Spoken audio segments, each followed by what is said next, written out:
Hi everyone, so a moment ago I did a simple unboxing of the Nokia 8.3 5G. At the moment I'm still waiting for the device to be updated to the latest Android 10 update. Sadly it's not Android 11. So this is the device again. For the first time, if you guys are seeing this is the Nokia 8.3 5G, and I'm from Malaysia, so this device is not officially available in Malaysia. I bought it from the same store that I bought before my Nokia 5.3, so it's quite safe to purchase. Item actually arrived quite fast, within 5 days actually, through international shipping, and it costs 2,799 ringgit for the 8GB RAM and 128GB configuration model. This is a dual SIM model. One is for 5G and the other is for 4G. So while this device updates, let's walk through what Pureview means. So before we do that, let's see how big the device is. A lot of the previous review have said that this device is actually heavy. I would not say it is heavy. I think the weights are quite evenly distributed, so you don't actually feel the weight of the device, but it is actually quite a tall device. So how tall this device is? Now, this is the largest Pureview device before. This is the Lumia 1520, and the Nokia 8.3 is still much taller. Of course, screen ratio wise, the Nokia 8.3 packs more compared to what the Lumia 1520 is, because it is taller, and also it has a much narrower chin than the Lumia 1520. In comparison, this is the Nokia 808, the first Pureview device, and you can see how much Pureview have evolved.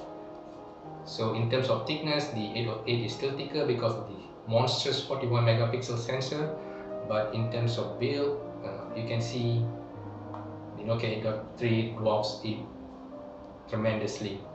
Now, compared to communicator device, it is still much bigger, thinner but much bigger. So while this device goes through its routine of updating the Android 10, let's talk about Pureview itself. A lot of us, especially me, I've been waiting for this device since it was announced in March because of my frustration with the Nokia 9 Pureview. The Nokia 9 Pureview, as you all know, for us in Malaysia especially, these devices are not easily to get by. They are not officially available here. Fans like me, really hardcore fans like me, will go our way out to actually purchase this device. I got my device from the United States, the Nokia 9 Pureview, and it was initially okay, but then problems starts to come in where the system is not stable, the camera output for the low light performance is quite poor, and it actually really how to say, downgrade your experience of what to expect from a Pureview device. Coming from Pureview devices, you would be forgiven if you are disappointed with the direction HMD took with the Nokia 9 Pureview.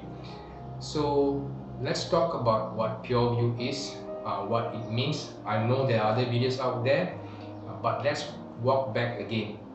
So the Nokia 808 is the first Pureview device made. So it has a large 41 megapixel custom sensor which Nokia back then worked together with Toshiba to produce a large sensor to fit into a camera module. This was never done at the time. I still remember back then when I first read in the newspaper about this, I thought it was a typo. I had to read it twice to actually realize that it is actually a 41 megapixel sensor. That's the Nokia 8.3 booting up again. So I think Nokia took a direction to emphasize more on photography with the N8. It has a large 12 megapixel sensor ahead of its time. It has a xenon flash, and it came in a very compact design. So I think this is where Nokia started to take imaging, mobile imaging experience much serious. So back then I read an article how they actually concept this Pureview idea back then. So apparently two of the original Pureview engineers were sitting and talking about how to improve the camera experience. So in summary, what they noted is this. Back then, if you were to take an image, when you zoom in, image become more blurry, more noisy, and there are lots of details. So instead of zooming in and losing details, why not zooming in and getting more details? Similar to how satellite image works. So if you go to Google Maps per se, If you zoom in from Google Earth and you go down to where you are, images gets sharper and sharper. So with that same concept, they came about a very large sensor to do the same trick. So what happens is this 41 megapixel sensor captures images in true 41 megapixel. Of course, this is shooting 4.3, so because of the circular arrangement, it has about 38 megapixel worth of image, and this image is actually condensed to become a 5 super megapixel sensor image. So you got lossless zoom, you zoom in, it is not as noisy as before, you get more details, details are preserved. So this is what made the Nokia 808 so special back then, and it is still untouchable even today. So over time, of course, things have changed. Sensor alone, pixel alone does not matter. This is where algorithm comes in. Now, the first Lumia Pureview device is the Lumia 920. So Lumia 920 does not have a large sensor. Instead, it has an 8.7 megapixel sensor, and it was branded as Pureview because for the first time in the world, it introduced optical image stabilization to a device. So you might be wondering, so what happened to optical image stabilization now? Does it matter? From what I gathered, it does not matter much anymore as it was before because we have much better algorithm. Softwares are doing the trick these days. See, what OIS helps you to do is that it counters the movement of your hand. So let's say you're taking an image, you're snapping. So this tiny movement of the hands actually sort of prevent light reaching the sensor to get a clear image. So this is where you see the problems of getting images in low light is an issue, because when you try to take images in low light, the sensor need to open as much as it can, as long as it can, to gather the amount of light it needs to have a clear image. But tiny movement from your hand can actually distort the light from actually reaching the sensor, thereby you get either a darker image or you get a very blurry image. So this is where the optical image stabilization helps. The other way it helps is through giving you a much stabilized video, but this depends on how it is stabilized. So certain manufacturers, it's stabilized in certain axes. So the more axis it is stabilized, the more steady the video is, but it's also going to create a much bumpy experience for the sensor at the back. So these days, software sort of circumvent this. Look at what Google Pixel does. Google Pixel with a single sensor, not optical image stabilized, they are able to produce wonderful, brilliant low light image.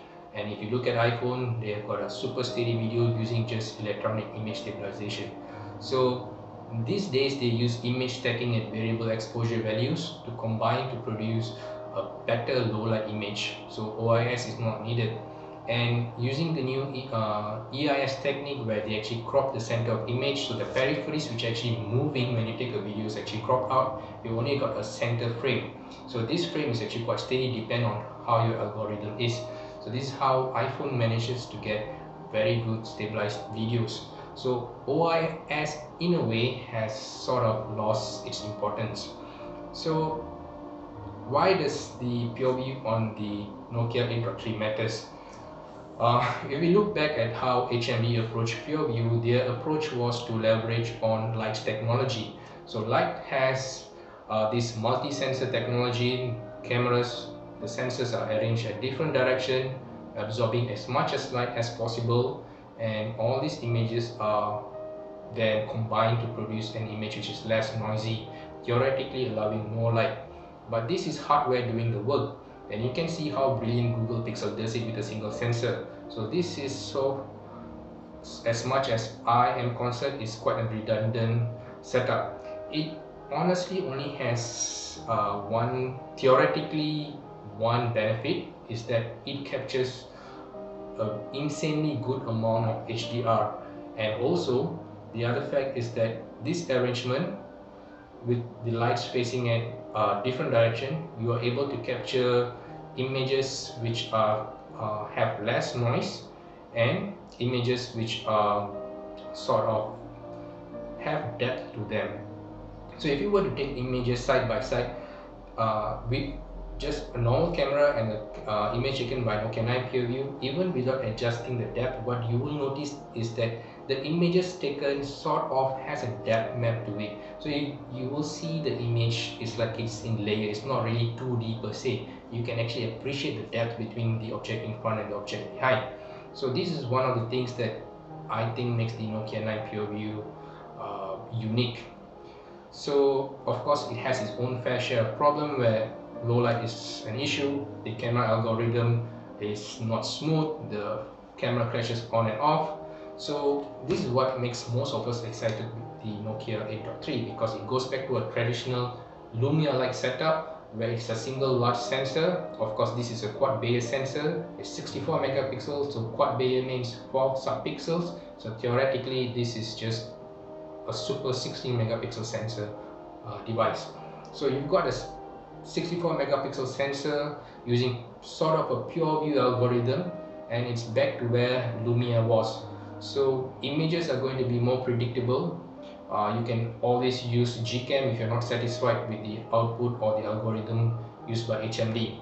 So this is where people like me are interested to try, and my plan is to go through this device as extensively as possible, see how much HMD per se has matured in terms of software solution.